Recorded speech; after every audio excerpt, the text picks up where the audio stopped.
Olá, meus irmãos e irmãs de Ideal Espírita, vocês amigos e amigas que nos acompanham aqui na página Estação da Luz Espírita, muitíssimo obrigado mesmo pela sua companhia. A nossa página Estação da Luz Espírita não tem fins lucrativos, o objetivo é a divulgação da doutrina espírita. E é por isso que nós reunimos aqui esta sede de matérias espíritas para que possa atender às suas necessidades, estudo, lazer, pesquisa. Você encontra aqui na nossa página Estação da Luz Espírita os livros da codificação, obras suplementares, entrevistas, palestras e os programas da Web Rádio Estação da Luz de Natal e Web Rádio Cristo Consolador de São Paulo. Ou seja, um acervo que atenda às suas necessidades, sem fins lucrativos. O objetivo é a divulgação da doutrina espírita. E agora eu convido você para nos acompanhar na reprodução de mais esse trabalho imperdível. Muito obrigado mesmo pela sua companhia e vamos juntos!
Bom dia a todos e todas que nos ouvem, que nos acompanham pela web rádio Estação da Luz. Hoje é quarta-feira e toda quarta-feira, a partir de 8h10 da manhã, nós entramos no ar com o programa Filosofia, Ciência e Moral, onde estudamos aspectos da filosofia espírita, da ciência espírita e da moral espírita.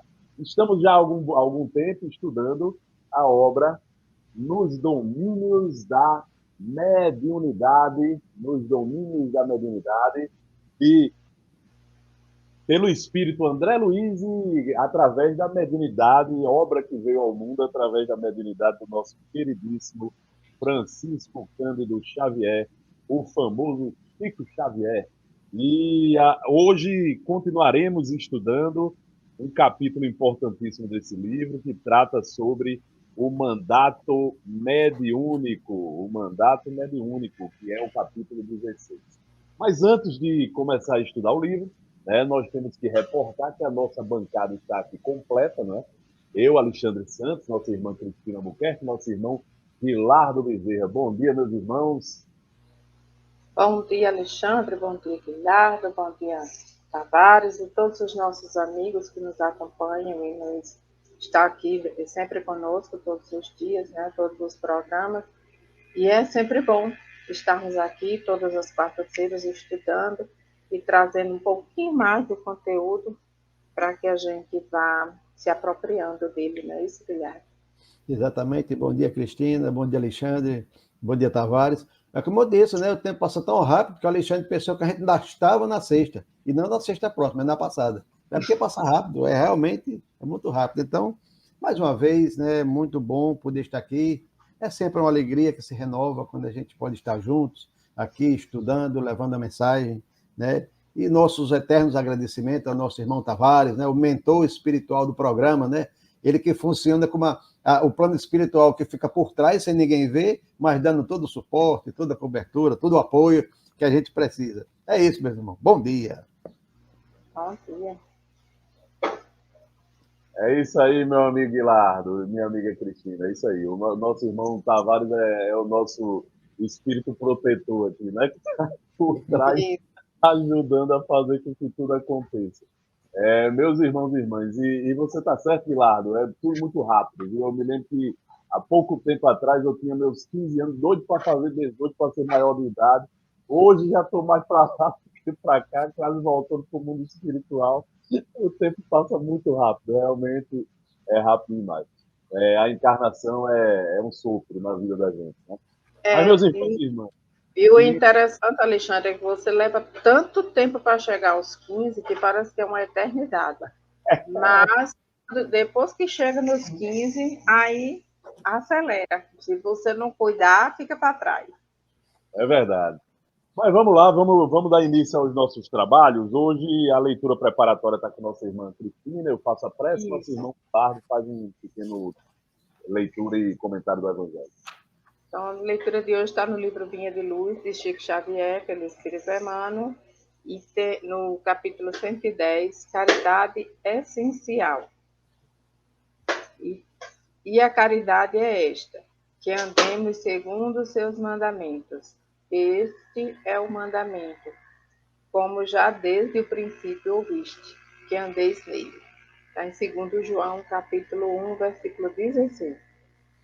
Em todos os lugares, a situação da vida e situações da vida, a caridade será sempre a fonte divina de bênçãos do Senhor.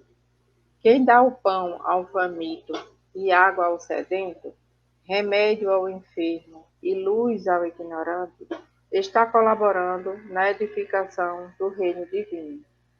Em qualquer setor da existência ou da fé religiosa que foi chamado, a voz compassiva e fraternal que ilumina o espírito é irmã das mãos que alimentam o corpo. Assistência, medicação e ensinamento constituem modalidades santas da caridade generosa que executa os programas do bem. São vestiduras diferentes de uma única virtude, conjugando-se e completam-se num todo nobre e digno. Ninguém pode assistir a outro sem eficiência se não procurou a edificação de si mesmo.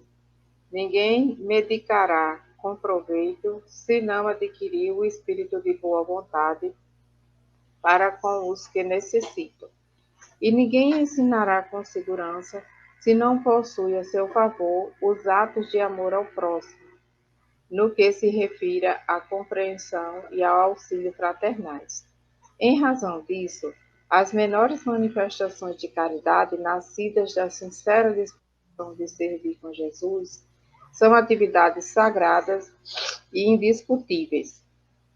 Em todos os lugares, serão sempre sublimes luzes da fraternidade, disseminando alegria, esperança, gratidão, conforto e intercessões benditas. Antes, porém, da caridade que se manifesta exteriormente nos variados setores da vida, pratiquemos a caridade essencial, sem o que não podemos efetuar a edificação e a redenção de nós mesmos. Trata-se da caridade de pensarmos, falarmos e agirmos segundo os ensinamentos do Divino Mestre no Evangelho. É a caridade de vivermos verdadeiramente nele para que ele viva em nós. Sem esta, poderemos levar ao efeito grandes serviços externos, alcançar intercessões valiosas em nosso benefício, espalhar notáveis obras de pedra, mas dentro de nós mesmos, nos instantes de supremo testemunho da fé, estaremos vazios e desolados, na condição de mendigos de luz. Então, essa é um texto assim muito, muito importante para a gente refletir, porque ele não fala somente da caridade que você deve praticar com o outro. A caridade é essencial, você ir lá, alimentar quem tem fome, água quem tem sede, roupa quem está no frio.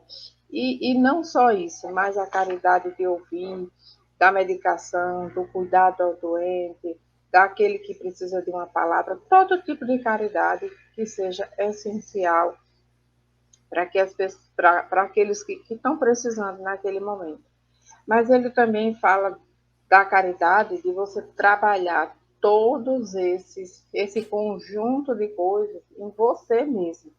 Fazer a caridade, que isso faça parte da sua vida, que seja você, que seja a voz de Deus, os ensinamentos de Jesus falando através das suas ações.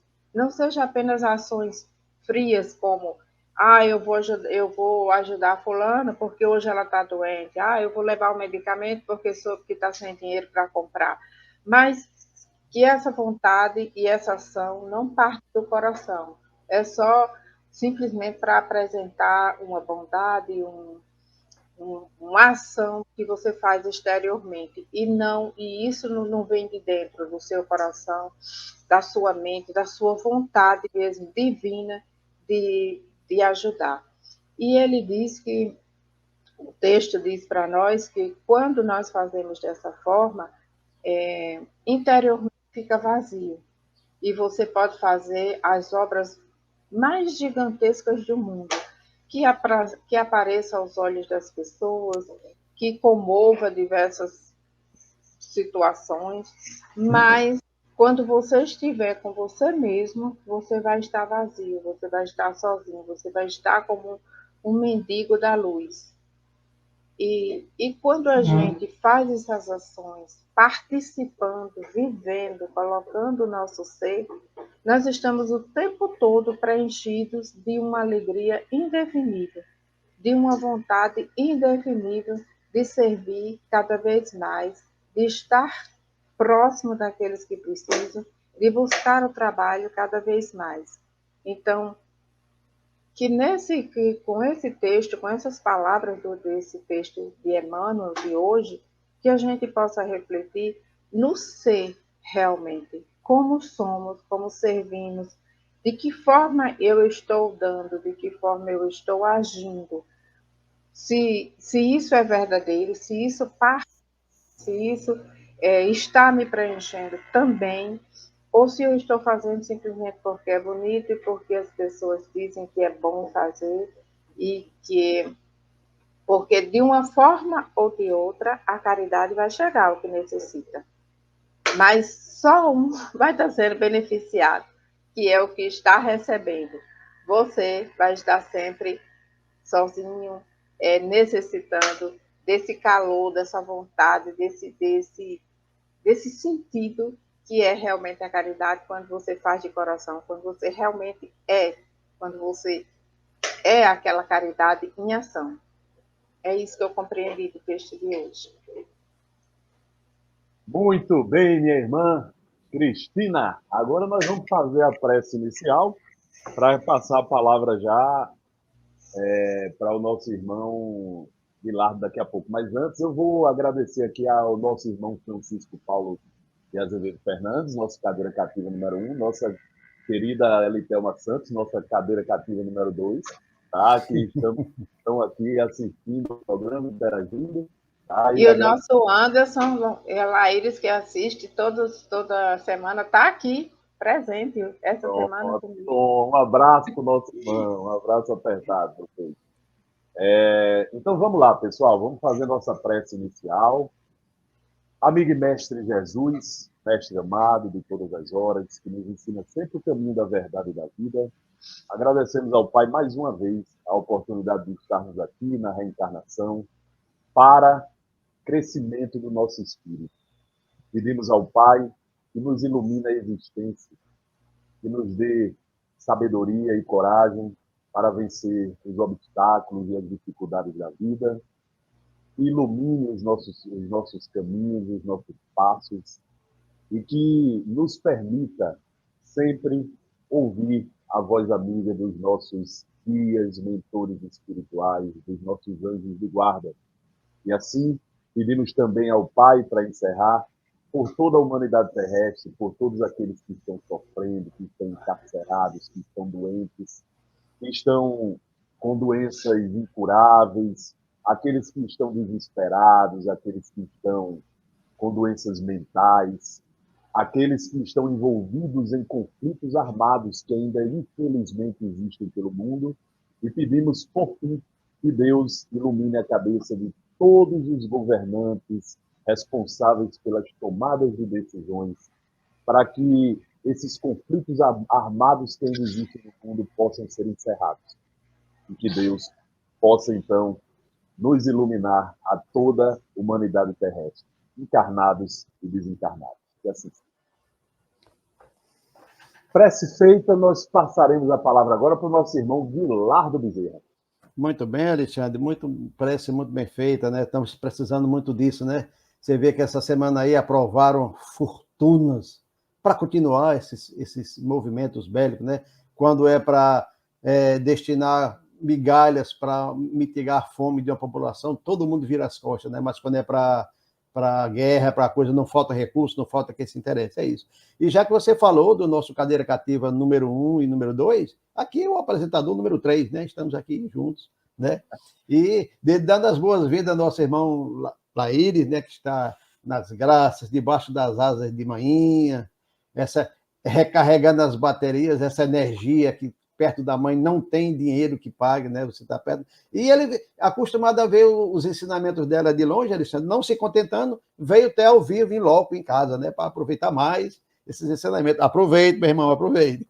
Bom, e o nosso evangelho de hoje até parece combinado, mas não é. Eu vou continuar o que nossa irmã Cristina nos trouxe no exórdio, na nossa leitura inicial. É uma leitura que escolhi aleatoriamente, está aqui no capítulo 5 do Evangelho segundo o Espiritismo, bem-aventurados aflitos, em seu item 27.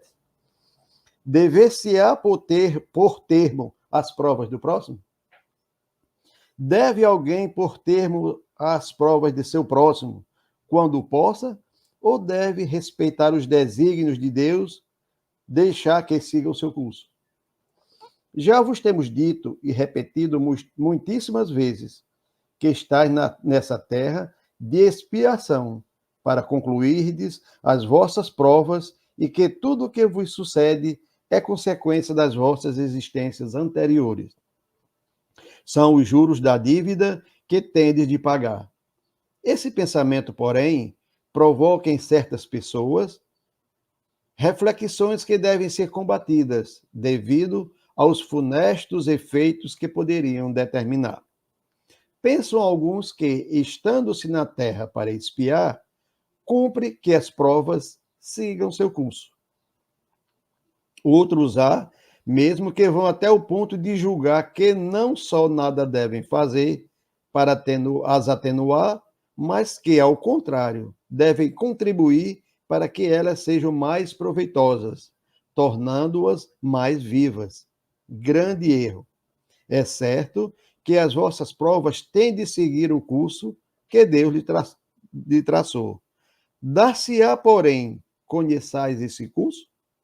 Sabeis até onde têm elas de ir, e se vosso Pai misericordioso não terá dito ao sofrimento de tal ou tal de vossos irmãos, não irás mais longe? Sabeis se a providência não vos escolheu, não como instrumento de suplício, para agravar o sofrimento dos culpados, mas como bálsamo da consolação, para fazer cicatrizar as chagas que a sua justiça abrira? Não digais, pois, quando virdes atingidos um dos vossos irmãos, é a justiça de Deus. Que importa que siga seu curso. Dizei antes, vejamos que meios o Pai misericordioso me pôs ao alcance para suavizar o sofrimento do meu irmão.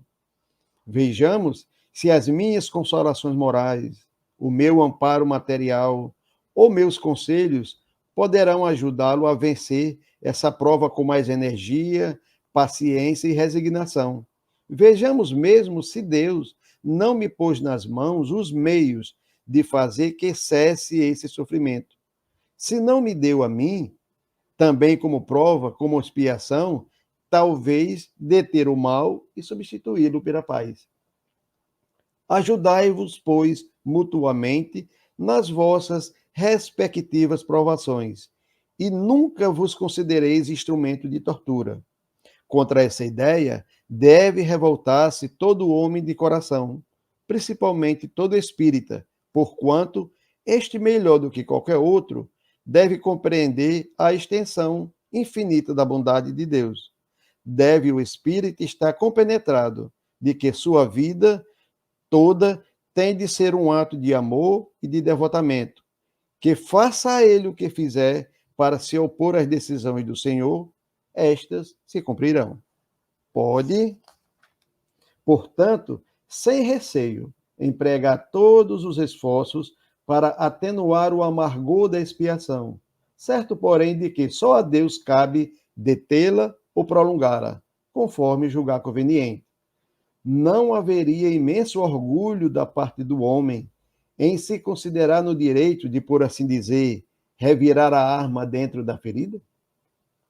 De aumentar a dose do veneno nas vísceras daquele que está sofrendo, sob o pretexto de que tal é a sua expiação?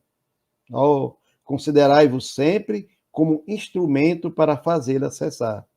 Resumindo, todos estáis na terra para expiar, mas todos, sem exceção, deveis esforçar-vos por abrandar a expiação dos vossos semelhantes, de acordo com a lei de amor e caridade.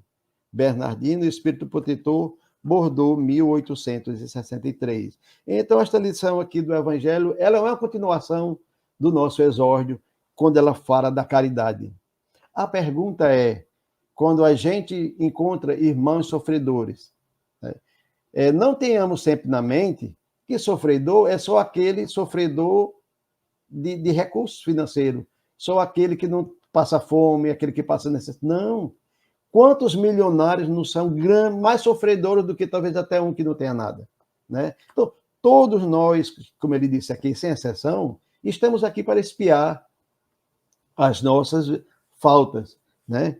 Então, ele nos diz que nós devemos fazer tudo ao nosso alcance, não devemos, temos que tirar da nossa mente aquele pensamento que muitos egoístas, né, Alexandre, Cristina, ouvinte, como até no passado, aqueles reis, por exemplo, aquele pessoal que era considerado da corte, né, privilegiados, eles achavam que eles eram abençoados por Deus e que os outros tinham que sofrer mesmo, porque eles estavam pagando, ou seja, se Deus colocou naquela situação, é porque eles mereciam. Então, essa lição vem de achar que não é assim, né? Que a nossa obrigação é diminuir o sofrimento dos outros, seja em que nível for, através das nossas forças materiais, através da nossa conduta, através de um conselho. Nós não podemos, a questão aqui é dar uma de Pilatos, porque Pilatos sabia que Jesus era inocente. E naquele quadro, Jesus nos mostra, né? Quantas pessoas estão precisando de justiça e as pessoas lavam as mãos, como se dissesse quando vê uma pessoa necessitando de alguma coisa ou em expiação. Eu vou lavar minhas mãos, isso não é problema meu, o problema é dele. Inclusive, se ele está pagando, é porque Deus quer, e se eu puder aumentar o sofrimento dele, eu vou massacrá-lo mais ainda, para que ele aproveite mais. Olha o egoísmo. Então, todos, sem exceção, somos necessitados. Aí vem aqui uma reflexão que ele diz, quando encontramos um necessitado, mas aí na realidade não é que nós encontramos um necessitado, são dois necessitados que se encontram. Um que precisa da caridade e outro que precisa praticar a caridade, aprender a praticar a caridade. Porque será que não foi... Somos necessitados, né? Exatamente. Será que não foi Deus que enviou aquela pessoa para mim para que eu diminua as minhas expiações? Né? Aquele necessitado que aparentemente precisa mais do que eu, mas na realidade sou eu. Ele precisa entender o valor, talvez, da solidariedade, né? E aquele outro que está numa condição melhor, Quem sabe ele não está tendo ali uma visão do futuro. Olha, o que é que eu gostaria que fizesse por mim? Hoje eu estou nessa situação, amanhã eu posso ser ele. Né? Então, que tem que se praticar a caridade, que a gente tem que ter em mente, Alexandre, que a justiça de Deus, ela eu não posso recear que eu estou atrapalhando a justiça divina quando eu estou ajudando o semelhante. Muito pelo contrário. Nós estamos aqui, a justiça de Deus, ela é composta de amor e caridade. Né? É um tríduo, são três coisas juntas que se intercalam. Ela não é a justiça com o objetivo de punir, de massacrar, de fazer sofrer. Não, é a justiça que tem o objetivo de ensinar e fazer com que todos aprendam a se amar uns aos outros, né? Amar o próximo como a si mesmo. E para ilustrar, para terminar já aqui, para ilustrar bem essa passagem, Alexandre, Jesus, Cristina, ouvinte, ele nos contou uma historinha muito, muito curta e muito significativa, que é a parábola do mordomo infiel. Né? O mordomo infiel era aquela pessoa encarregada dos bens do Senhor. Né? E o que ele estava fazendo? Ele estava massacrando aqueles outros que dependiam daquelas terras para plantar, né? Cobrando talvez taxas mais absurdas do que o que eles poderiam pagar, e se apropriando para ele dos bens do Senhor. O que Jesus disse que o Senhor fez? Ele o puniu por isso. Mas ele teve uma ideia brilhante. Como Deus, o Senhor, não o entregou para as autoridades, que era o que deveria ter feito, ele percebeu: o Senhor é caridoso, então eu vou ser caridoso com os outros. E teve a ideia de chamar cada um daqueles que deviam e mandou que eles diminuíssem a conta dele um valor. Você deve quanto? Eu devo 100 sacas de trigo, apague e bote 50. 100 tonéis de azeite, bote 80. E por essa atitude, o Senhor se alegrou e disse que ele agiu com inteligência. Onde é que está a história, a ideia central dessa parábola? É nisso que está aqui. Todos os bens são de Deus. E toda vida que eu uso os bens de Deus para diminuir o sofrimento dos outros, para diminuir a expiação dos outros, eu estou sendo agradável a Deus. Quando eu uso o medicamento para diminuir a dor de alguém, eu estou diminuindo a conta dele. Quando eu pego uma pessoa aflita, que tem um filho trabalhoso, ou que está passando aflições terríveis, que eu chego com conselho, e aquele meu conselho, ou aquela minha companhia, talvez, só em ouvir, faz com que ele renove suas forças. Eu estou diminuindo a dívida dele, a expiação dele, e, consequentemente, a minha, que foi o que aconteceu com o administrador. Então, é isso, a mensagem do Evangelho é essa, que todos nós, sem exceção, né, somos necessitados da caridade divina, da caridade de uns para com os outros, e esse é o nosso objetivo aqui na Terra, aprender a praticar a caridade, aprender que o outro é importante, que eu não vou ser feliz enquanto tiver uma pessoa sofrendo, não é? E que é ajudando que nós somos ajudados. Então, é essa a mensagem, Alexandre, se você quiser complementar, Cristina. Eu só vou fazer um complemento, né? Essa mensagem ela é muito importante no Evangelho segundo o Espiritismo, tá? Muito importante mesmo, porque, infelizmente, muita gente, quando começa a compreender a doutrina espírita, não compreender, né, mas a conhecer a doutrina espírita, quando fica sabendo, né, que esse mundo é um mundo de provas e expiações, que o sofrimento, muitas vezes, é o remédio para a gente poder melhorar e tal, aí a pessoa enche a cabeça de uma impiedade tão grande que fica dizendo: olha, eu não vou interferir na dor do outro, nem no sofrimento do outro, porque isso é o caminho para a evolução dele. Engano, gente. Senão a gente não estaria falando aqui de caridade. Para que falar de caridade se é para deixar cada um a sua própria sorte? Então, na verdade, tudo isso que o nosso irmão Guilardo fez de reflexão é muito importante para que a gente não caia nesse erro. Gente, provas e expiações são parte fundamental desse mundo no atual estágio que ele está. Então, elas vão existir a mancheias. A gente vai encontrar provas e expiações ao redor da gente, em todo o canto, inclusive com a gente mesmo, né? Destinadas a gente mesmo, provas e expiações. Mas não fazer nada pelo sofrimento do outro na verdade, ser impiedoso. Não ser caridoso. É fazer exatamente o contrário que a doutrina espírita nos ensina a fazer, e que Jesus sempre nos ensinou a fazer. Então, meus irmãos e irmãs, vamos reconhecer a dor e o sofrimento do outro como instrumento importante da evolução dele, assim como instrumento importante da nossa, mas vamos entender também que Deus colocou a gente no mundo com uma missão de solidariedade uns com os outros, para que a gente ajude na dor do outro e seja ajudado ao mesmo tempo, da forma como falou aí o nosso irmão Guilherme. Pois não, Guilherme? Não, só para complementar.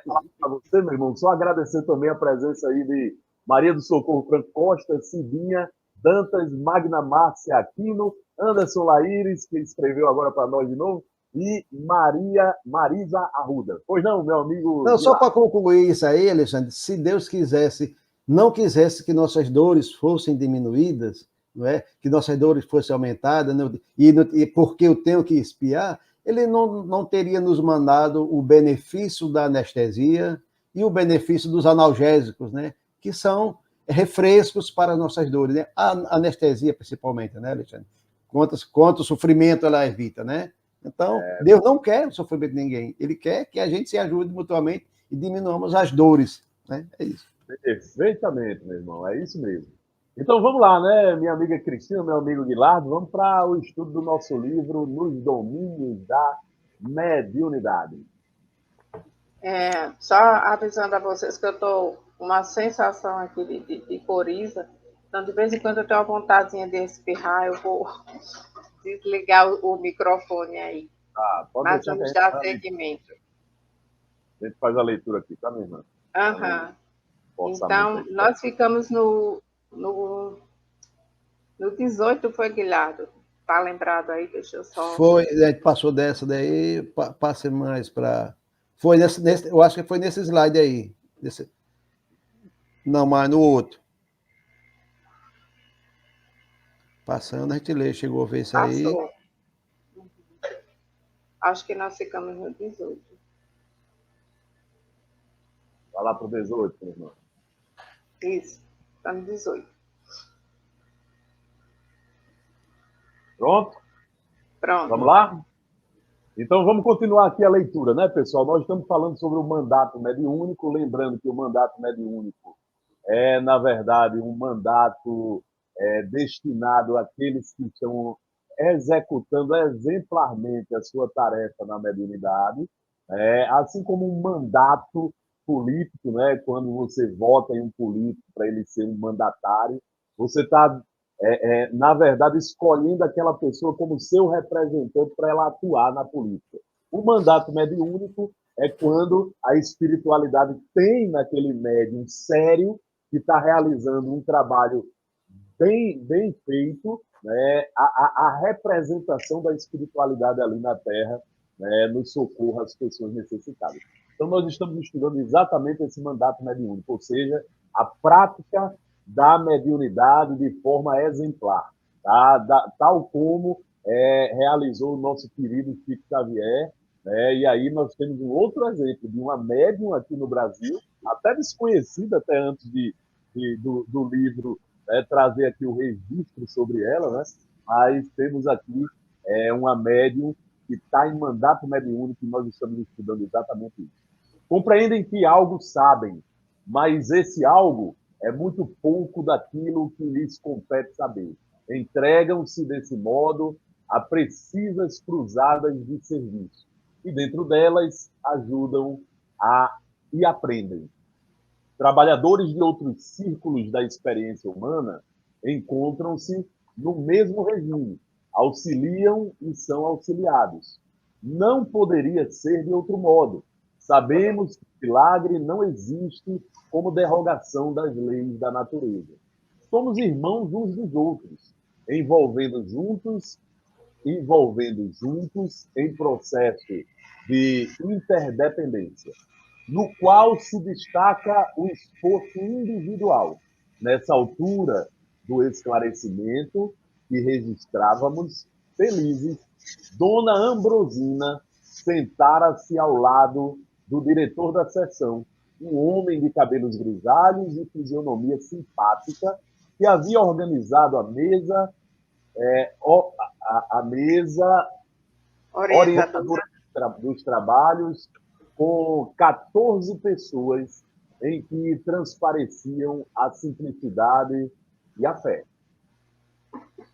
Enquanto Gabriel se postava ao lado da médium, aplicando-lhe passes de longo circuito, como a prepará-la com segurança para as atividades da noite, o condutor da reunião pronunciou sentida prece. Pode passar?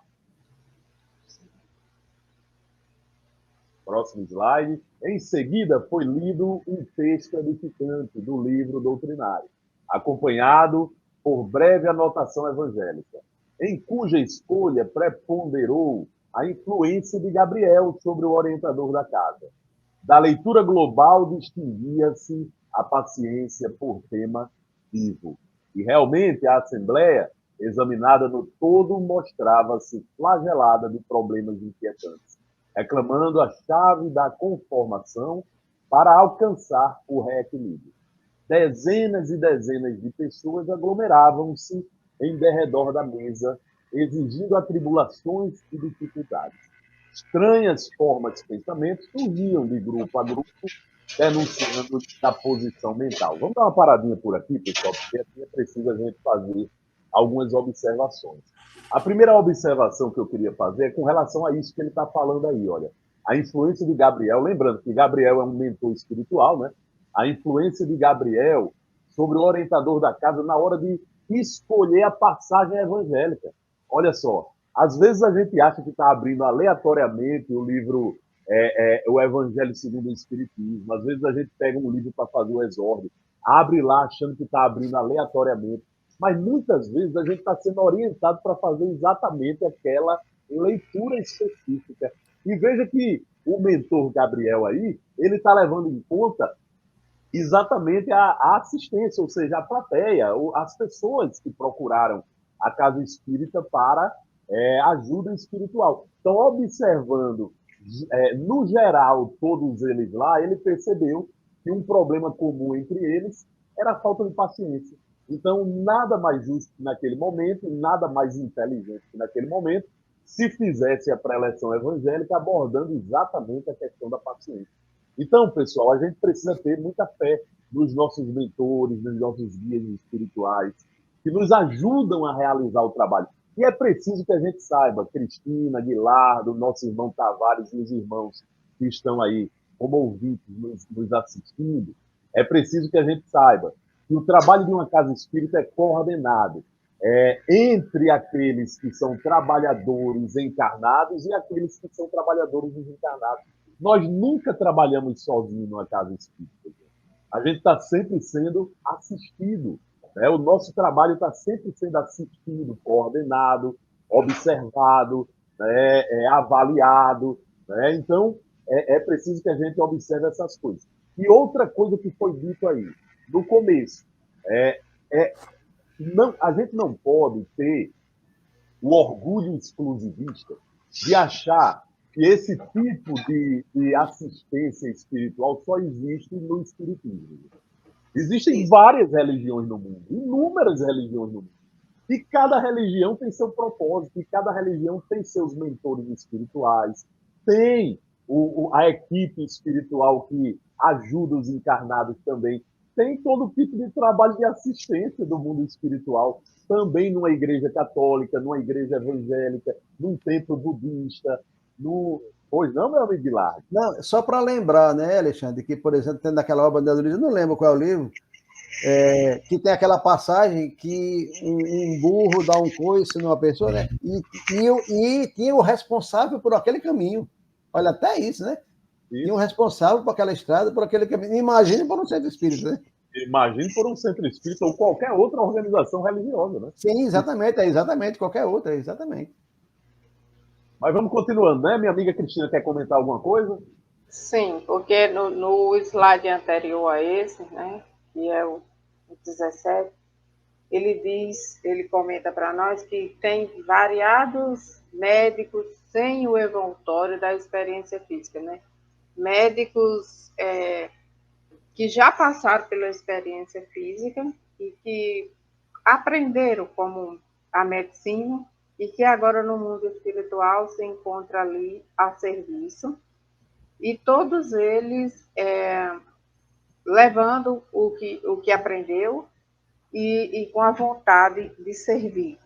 E como ele diz aqui, compreendem que sabem algo, mas que esse algo ainda é muito pequeno diante do que precisa saber, do que realmente compete saber. Mas estão entregues ali ao trabalho, servindo ou procurando servir da forma que lhe pode, que ele tem condições de servir com a boa vontade e com o conhecimento que já possui.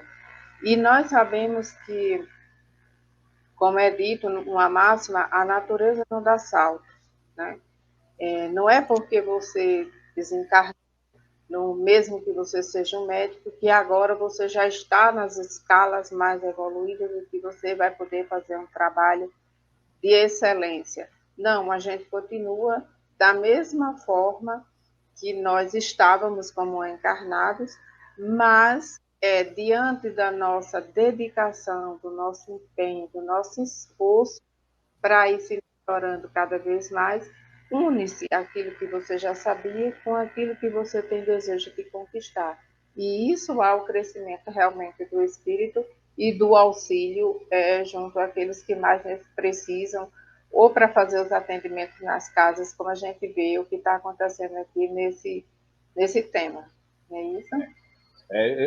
Eu queria aproveitar essa observação de Cristina para dizer o seguinte: agora é necessário que a gente saiba que existe uma diferença muito grande entre a medicina da Terra, que é aplicada para os corpos materiais da gente, e a medicina espiritual. Tá? A gente vê isso claramente lá em nosso lado. Né? Isso. André Luiz, por exemplo, quando foi admitido nas câmaras de retificação, ele chega lá e quer dar uma de médico, né? Chega uma pessoa lá desequilibrada, ele vai querer lá dar passo e tal, desequilibra mais ainda a mulher. E aí na filha diz para ele, lembram? Olha, André, aqui você não é médico. Aqui você está iniciando agora o trabalho na limpeza. Então ela botou ele para limpeza. Né? Eu não quero que você toque nos pacientes e tal. Por quê? Porque a medicina do mundo espiritual você ainda não tem dominância. Exatamente. Você não tem. Né? Você domina a medicina dos homens, mas aqui é muito diferente a abordagem. Então, esses médicos aí, Cristina, muitas vezes são médicos que no mundo espiritual despertaram, né? E que estão agora ajudando nos problemas do corpo físico, né? Mas como aprendizes da medicina do mundo espiritual. Exatamente. Aprendizes. É isso mesmo que ele diz. O que eles sabem é muito pequeno diante do que ainda precisa aprender para ser o necessário. E outra observação é que o doutor Bezerra de Menezes, hoje, é o espírito responsável por todo o trabalho de medicina espiritual do planeta Terra. Para vocês terem uma ideia, né? O doutor Bezerra. Então, por isso que na assistência espiritual é muito bom a gente, quando identifica um problema de doença espiritual no espírito que a gente está tratando, a gente evocar o doutor Bezerra e sua equipe.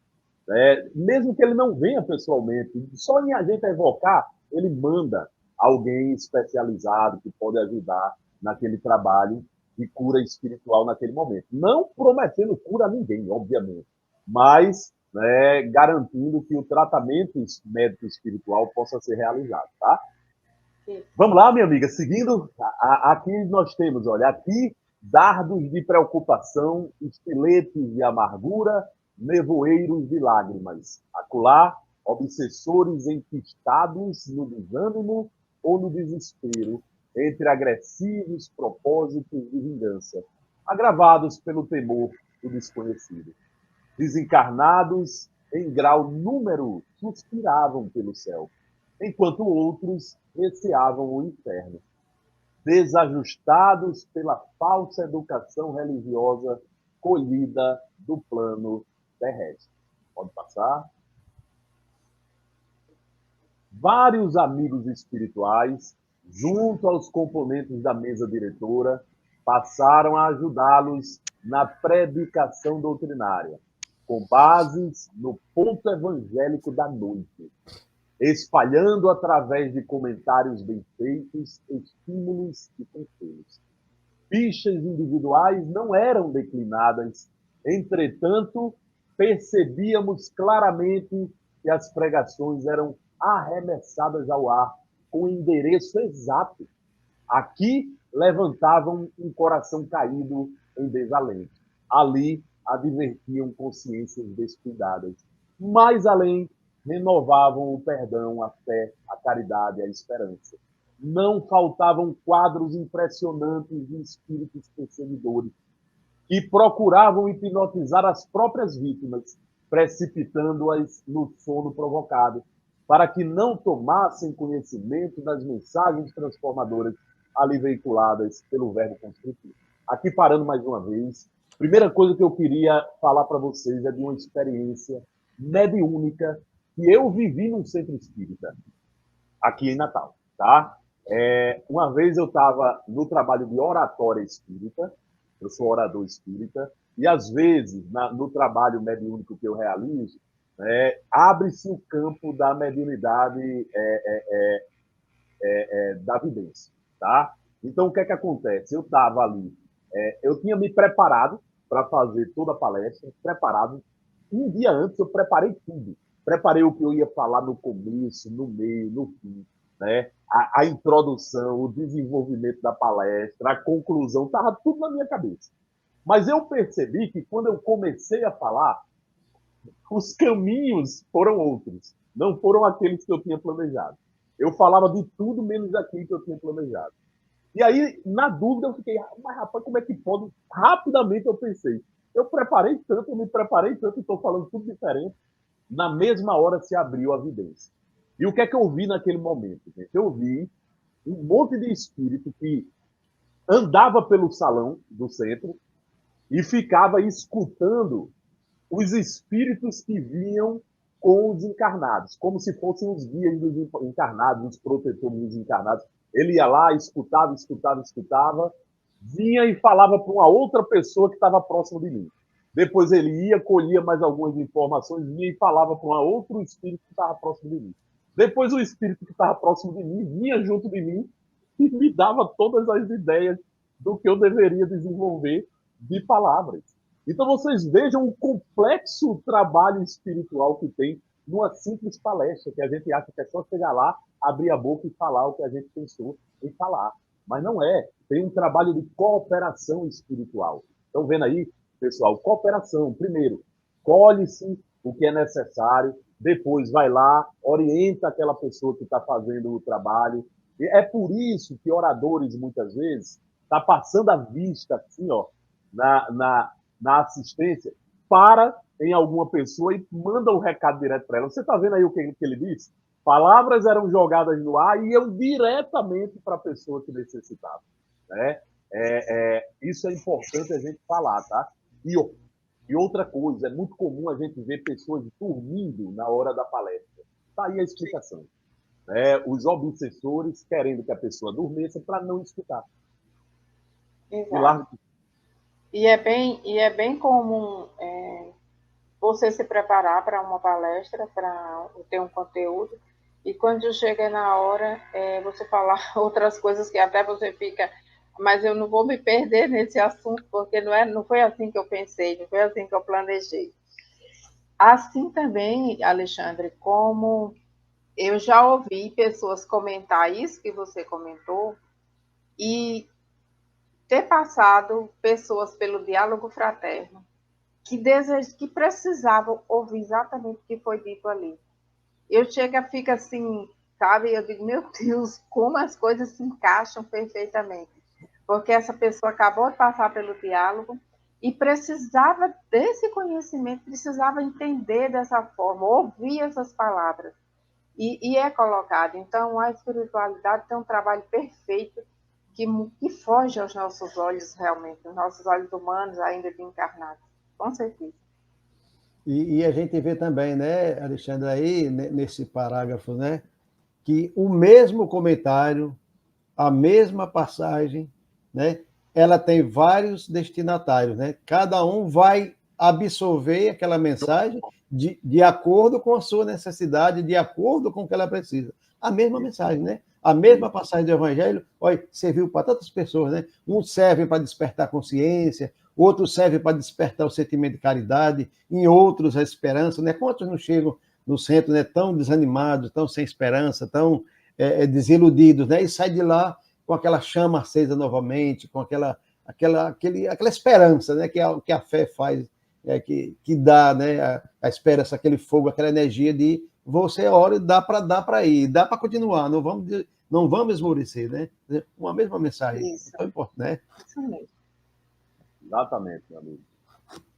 Muitos médiuns funcionavam no Recife, colaborando em favor dos serviços de ordem geral, e a se processarem harmoniosos. Todavia, observávamos que Dona Ambrosina era o centro da confiança de todos e o objeto de todas as atenções.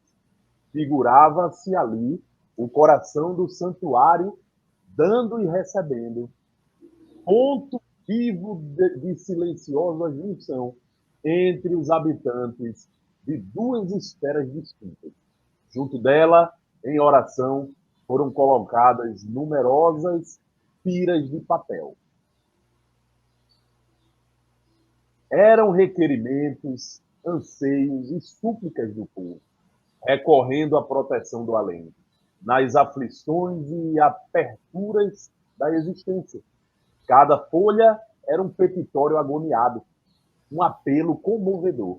Entre Dona Ambrosina e Gabriel, destacava-se agora extensa faixa elástica de luz azulínea, e amigos espirituais, prestos na solidariedade cristã, nela entravam e, um a um, tomavam o braço da medianeira, depois de lhe influenciarem os centros corticais, atendendo tanto quanto possível aos problemas ali expostos. Vamos adiante? Antes, porém, de começarem o trabalho de respostas às questões formuladas, um grande espelho fluídico foi situado junto da médium, por trabalhadores espirituais da instituição. E na face dele, com espantosa rapidez, cada pessoa ausente, nomeada nas petições da noite, surgia ante o exame dos benfeitores, que à distância contemplavam-lhe a imagem, recolhiam-lhe os pensamentos e especificavam-lhe as necessidades, oferecendo a solução possível aos pedidos feitos. Então, pessoal, aqui é preciso a gente dar uma paradinha também. Veja que aí está mostrado claramente por que Dona Ambrosina é detentora de um mandato mediúnico.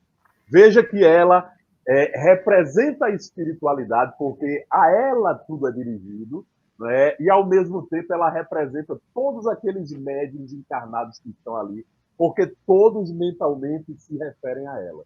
Então, essa autoridade moral, gente, não é uma autoridade conquistada à violência, não, é uma autoridade moral conquistada exatamente com a envergadura moral daqueles que muito trabalharam suas imperfeições e se tornaram pessoas boas no mundo, né? Pessoas, né, em que a espiritualidade passou a confiar em um trabalho mais sério. E olhem que coisa interessante, quando ele diz que nos pedidos que eram feitos, tinham pessoas ausentes. Mas o que é que aconteceu? Abriu-se ali uma tela fluídica e Dona Ambrosina e a espiritualidade que estava ali, né, conseguia ver as pessoas referidas ali e conseguiam entrar no pensamento delas. Então, pessoal, no momento em que uma pessoa está tão adoentada ou tão sofrendo uma provação ou uma expiação muito grande e não tem condições nem de sair de casa para ir a um centro espírita, às vezes a família vai lá e pede socorro por ela à distância. E a gente, muitas vezes, fica na dúvida, rapaz, será que esse nome aqui anotado nesse caderno é suficiente? É, gente. Vocês estão vendo aí que é. A espiritualidade consegue, através... E basta a vontade de alguém que está escrevendo o nome de alguém ali. Basta a vontade, olha. Ah, meu Deus, ajude meu pai que está adoentado numa cama, vegetando numa cama em casa. E não pode nem aqui vir. Só esse pensamento emitido, gente, já é o suficiente para que a espiritualidade possa atender esse chamado. Não tenha dúvida. E vai encontrar a pessoa, vai ajudá-la se ela tiver assim merecimento para isso. Bilardo e Cristina. Alexandre, eu gostaria de dizer, por exemplo, que o nosso programa ele está estudando o livro No Domínio da Mediunidade. Alguém que estiver assistindo pode até pensar assim, então por que se ele está estudando esse livro, por que ele não começa um programa logo com o estudo do livro? Tem que ter aquela leitura preparatória, uma prece e uma mensagem do Evangelho. Olha, aqui nesse quadro e a gente está vendo exatamente por quê, Alexandre? Porque muitas vezes o entendimento do estudo que a gente vai fazer está numa mensagem do Evangelho, está na mensagem do exórdio. Olha, quando no Evangelho traz a mensagem de que eu devo ajudar aquele necessitado, porque não, como você falou, né, que a gente não pode dar importância que se cumpra o sofrimento dele, não, que ele tem que sofrer e tal. Olha aí como não é. Olha aí como Deus faz com a gente. Quantos necessitados estão aí? Mas olha quantos protetores espirituais, quantas pessoas estão junto, vindo, designadas por Deus para tentar diminuir o sofrimento dessas pessoas, para fazer a caridade com aqueles. Olha o sentido que faz, né? Como está tudo interligado. Então a gente tem que fazer o mesmo. Então, ninguém está só, está todo mundo sofrendo, mas nós estamos arrodeados de auxiliares, de pessoas, espíritos e amigos, prontos a nos ajudar, a nos auxiliar, a dar a força necessária, a nos dar esperança de continuar firme e forte. Então, por isso que a gente faz toda aquela preparaçãozinha, porque muitas vezes ela vai complementar o que a gente está estudando, né? Ou dá motivo, ou dá razão, né? Ao que a gente está estudando. Isso. E se você também observar, acho que no slide passado ou no anterior, também foi comentado que antes de começar a atividade foi feita uma leitura de um livro edificante para que eles pudessem sintonizar o pensamento. E assim, as leituras tanto traz a orientação, como também tem esse intuito de nos preparar, né, ir silenciando a nossa mente para que a gente possa receber os conteúdos. Porque geralmente quando a gente adentra um conteúdo, a gente ainda está com a mente pensando diversas coisas, diversas situações, como o nosso pensamento não para o tempo inteiro. E na hora que você começa com as leituras, com as preces, já acontece toda aquela preparação para você ir sintonizando, ir se acalmando para começar realmente com os conteúdos necessários. Muito bem, minha irmã, isso mesmo. Então, continuando, pessoal, nós temos aqui a última leitura, que é o que nos resta para hoje, tá? Nós estamos a 4 minutinhos de terminar. Antes, porém, de começarem o trabalho de resposta às questões formuladas... isso aí a gente já viu, vamos para o próximo. Isso. Enquanto cultos companheiros de fé ensinavam o caminho da pacificação interior, sob a inspiração de mentores do nosso plano, Dona Ambrosina, sob o comando de instrutores que se revezavam no serviço assistencial, psicografava sem distância. Equilibrara assim o trabalho no recinto. E com isso, entendemos que havia reaparecido a ocasião adequada para as nossas indagações. Então, veja só, Dona Ambrosina psicografando, respondendo aquelas indagações, aqueles petitórios todos, ela estava lá psicografando. Vamos pensar em Chico também, né? Se a gente pensar em Chico, a gente pensa em Dona Ambrosina e vê 2 mandatos mediúnicos, né? Isso. Chico também usando da psicografia para consolar as pessoas, né? Imagina aquelas mães desesperadas porque perderam filhos, aqueles pais, irmãos, primos, e de repente você estava ali, ó, e vinha uma mensagem psicografada de Chico Xavier. Então a psicografia é muito utilizada pelos detentores de mandatos mediúnicos para aliviar, para consolar as pessoas, tá? Isso mesmo. Cristina e Bilardo. E como a gente mesmo disse, foi colocado diversas tiras de papel sobre a mesa, né? No intuito de que as perguntas, os questionamentos, os problemas fossem chegando para ser resolvidos. E mesmo, muitas vezes, não só de mães que perderam seus filhos, mas Pessoas que têm doenças gravíssimas, incuráveis, e muitas vezes não compreendem, e muitas vezes, por que comigo? Por que eu? Por que eu sofro isso? Situações existenciais mesmo, eu trabalho tanto, eu me esforço tanto, e nada dá certo na minha vida, o que foi que eu fiz? E muitas vezes nós temos essas respostas através de uma psicografia, de uma mensagem, e que isso nos dá força de vencer essa dificuldade, de compreender que é necessário passar por aquilo e ter forças, né? Se reequilibrar para continuar lutando a sua batalha e vencer a sua prova realmente.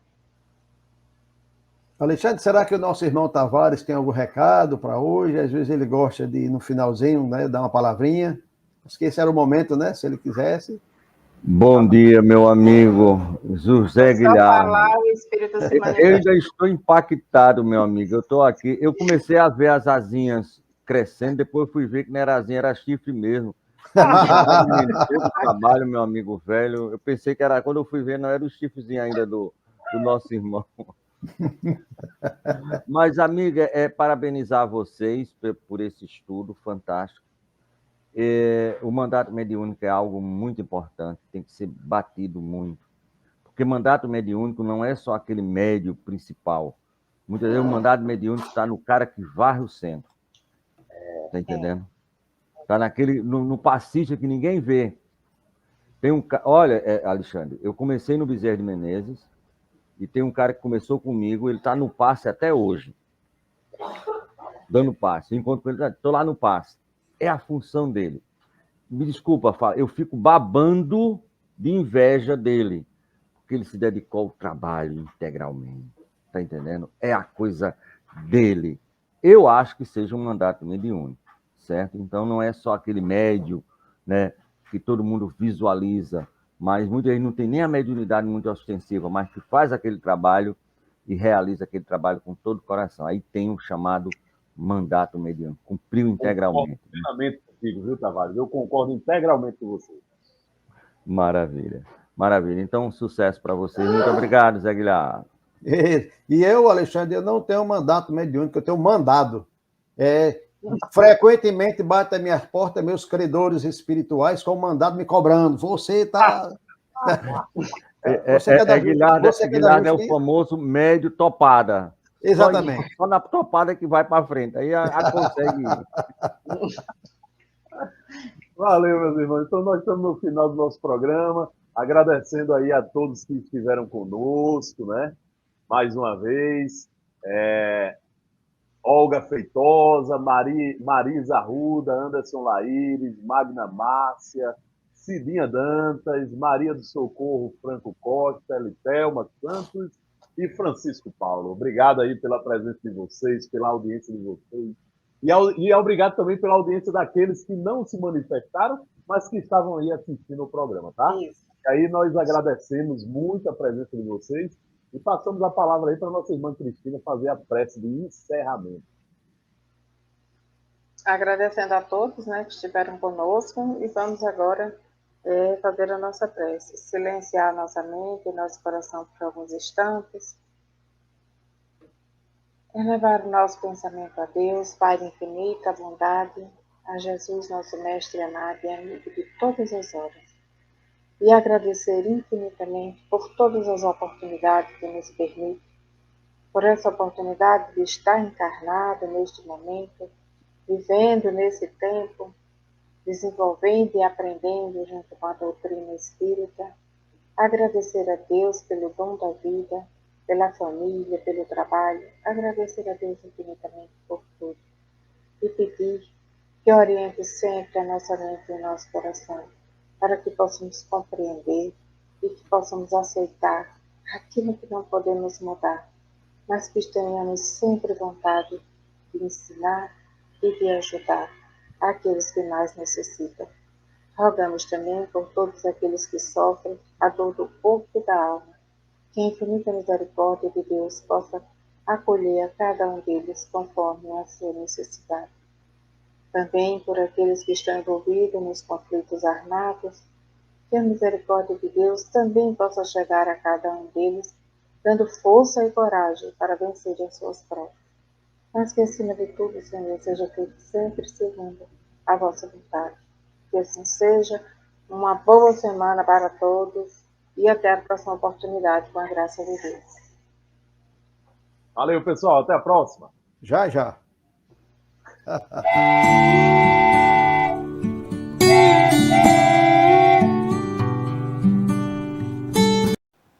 Chegamos ao final da nossa atividade. Muitíssimo obrigado mesmo pela sua companhia e espero você no próximo evento.